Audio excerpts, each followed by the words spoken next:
Welcome to this videocast from the GSMA Inclusive Tech Lab, a testing ground for transformative digital solutions. Today I'd like to show you how the GSMA interoperability test platform can be used by hub operators to streamline their onboarding processes and certify DFSP implementations to ensure a high quality throughout the network. We're going to follow Mr. James Red, who's in charge of onboarding and certification at ColorHub. ColorHub have had problems recently with partner implementations when it comes to handling error messages. Although happy path flows tend to work without a hitch, they've observed that many implementations are not handling error notifications correctly from the hub. To address this, James is going to create a new test case. First, he exports the existing happy path test case.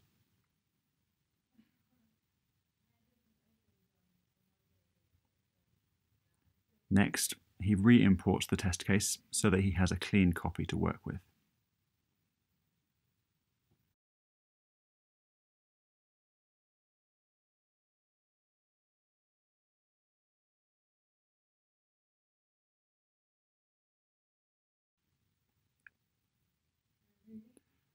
Once it's imported, he edits the test case to reflect the behavior he wants to test.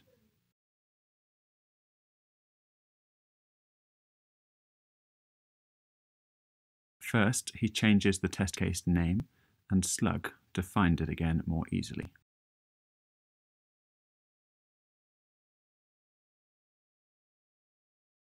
The behavior should now be negative, and the description should be updated to show that he is testing the case where the remote DFSP does not respond to a request for quotes.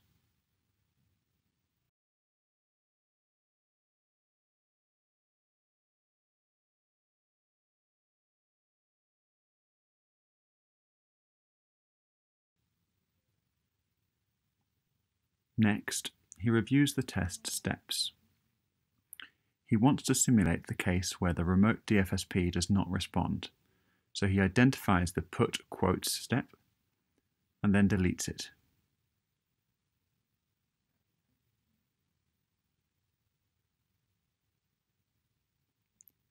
Next, he adjusts the following step, which was originally a forwarded message from the hub to DFSP1. Now it needs to be an error notification. The step path is updated so that the correct API specification validation can be applied. The step pattern is used for the test platform to identify incoming requests.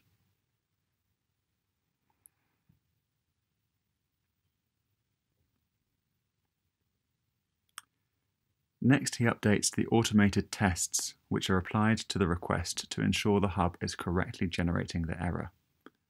Firstly, the quote ID still needs to be checked, but the regular expression that is used needs to be updated for the new error URL.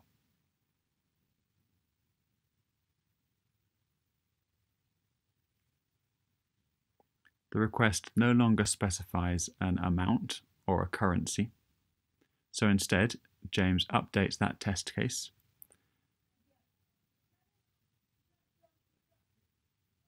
He wants to ensure that the error code is always sent to be the value 2004.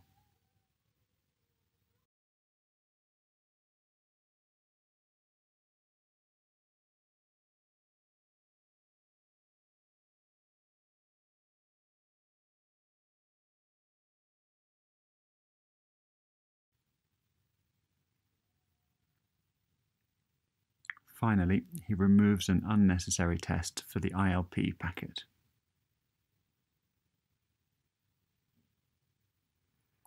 Next, he moves on to the simulated request definition. This is used by the test platform to generate simulated requests. Again, the request URL needs to be updated, and he adds a small delay to simulate waiting for an unresponsive participant. The request headers mostly can stay the same. The FSP IOP URI header needs adjusting again.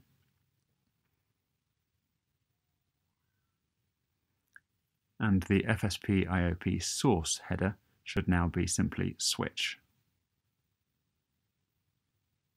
He removes the signature for the error notification and updates the destination to be the same as the previous step's source.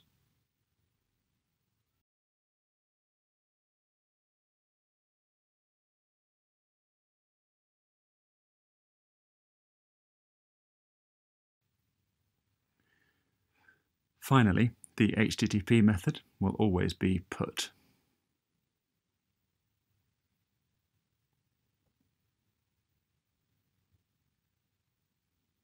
The request body was previously simply forwarded from the previous step.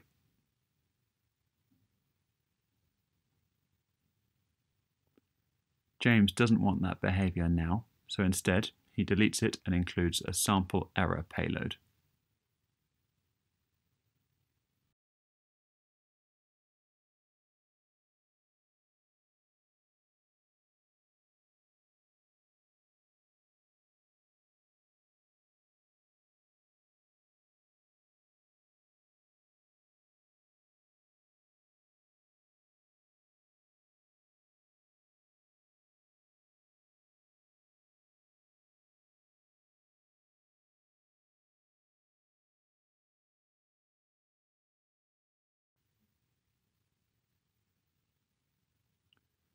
Finally, the response. James wants to make sure that the request is well received by the DFSP, so he keeps the test for a 200 status code.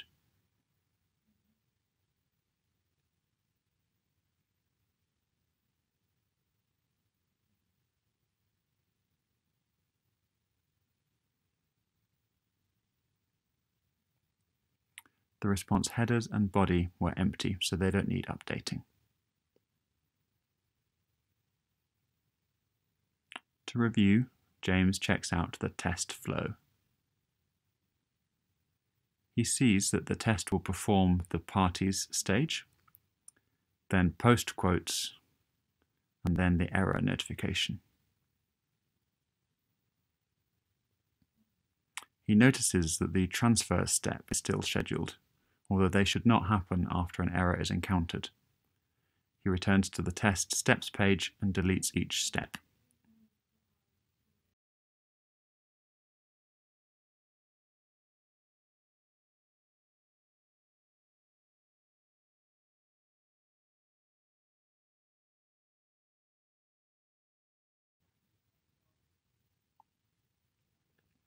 Now he checks the test flow one more time and is happy that things look good.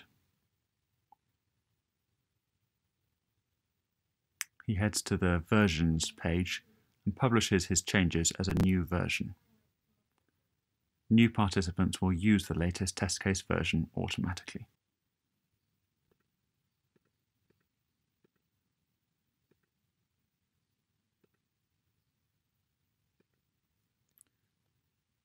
Now that he has created his test case, James can invite DFSPs to execute it. He creates a new user group for one of their new partners who are ready to start onboarding, Cyan FSP.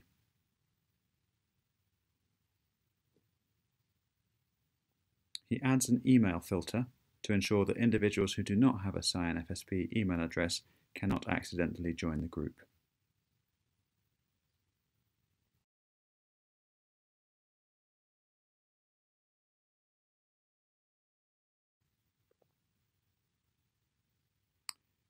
To help out with testing, James wants to set up a group environment for Cyan FSP. This will contain some variables that are used during the test case execution.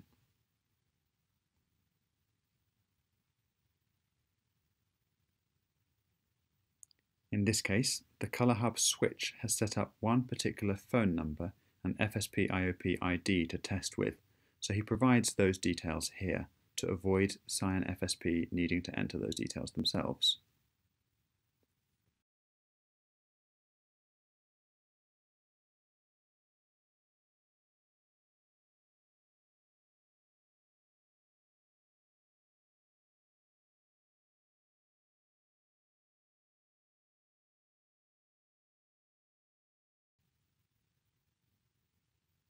Additionally, JWS signatures will be generated by the test platform, since the requests from the remote DFSP are simulated. To generate these signatures, James uploads a private key and also uploads the public certificate to automatically verify that these signatures are correctly generated.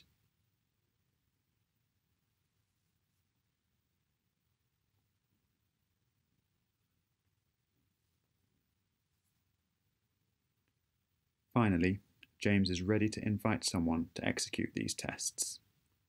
Within the CyanFSP group, he creates an invitation for the first user, Louise.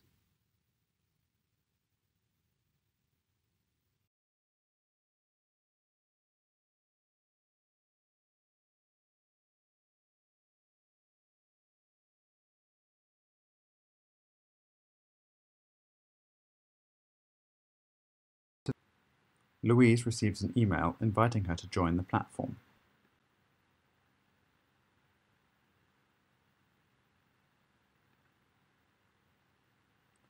She clicks the link and registers an account.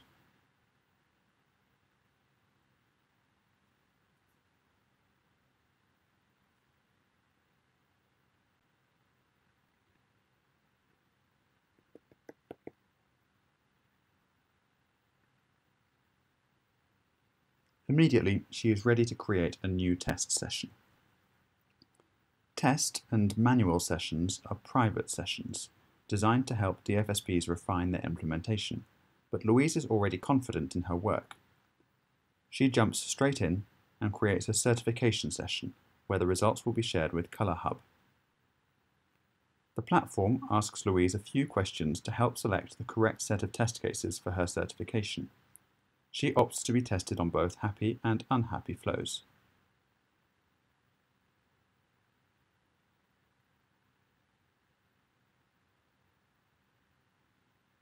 She enters a session name for her own reference and then continues.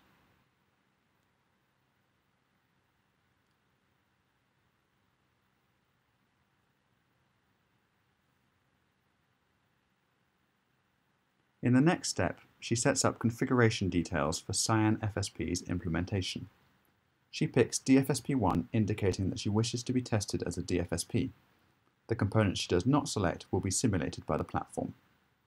She enters a URL which the platform can use to reach the CyanFSP API. Next, Louise needs to enter some variables to customize the test case for her test environment. Some variable values have already been provided by ColorHub, so she selects the group environment and clicks Merge.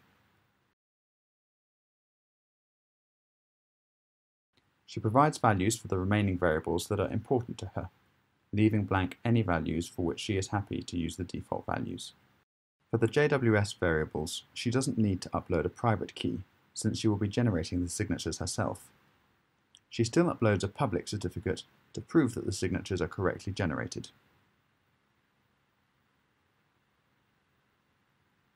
Finally, the session is ready. She reviews the details, then gets ready to launch a transfer.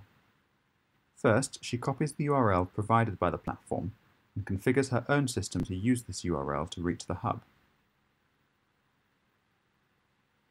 With that done, she picks a test case to execute and clicks Run Test Case. The platform is now listening for her requests, and she initiates a transfer from CyanFSP.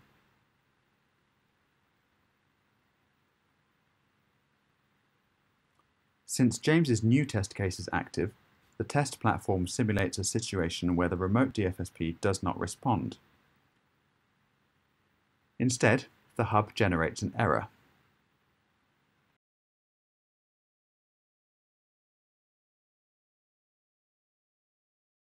At the end of the test, she notices that the final step has failed.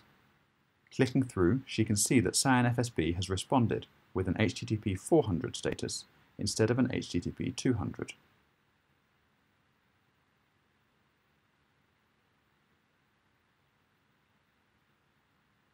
Luckily, she knows how to fix the problem. She edits a configuration file within her system to modify the behavior of the response handler.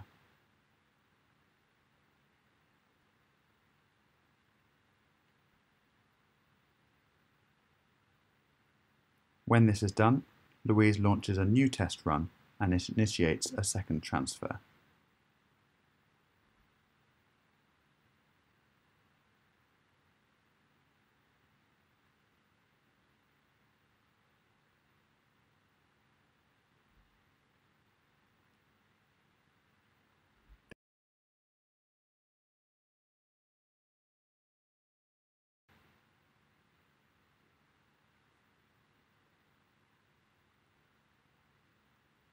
This time, everything passes and the correct status code is sent.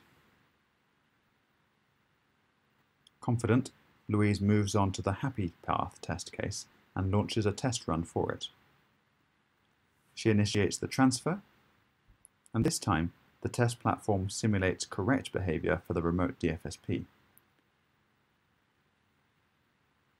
The transfer is able to proceed successfully.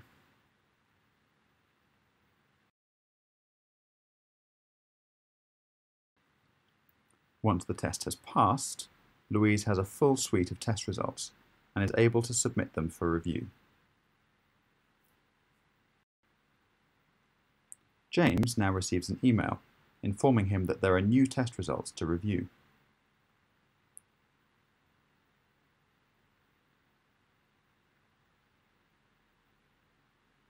He clicked the link and is able to view the full details of Louise's test. In particular, he wants to manually check to review the status code of the final response in his new "unresponsive" test case.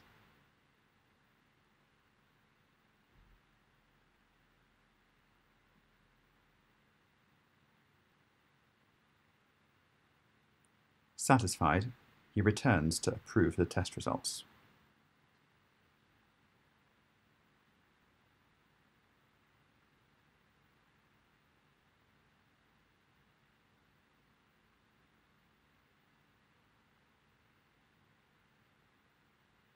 Louise now receives an email to view the results of her application. She sees that the status has changed to approved. This indicates that the implementation has now been certified by ColourHub, and she can now work with James to proceed with the next step of onboarding into the network. Thank you for watching. For more insights from the GSMA Inclusive Tech Lab, visit www.gsma.com/lab.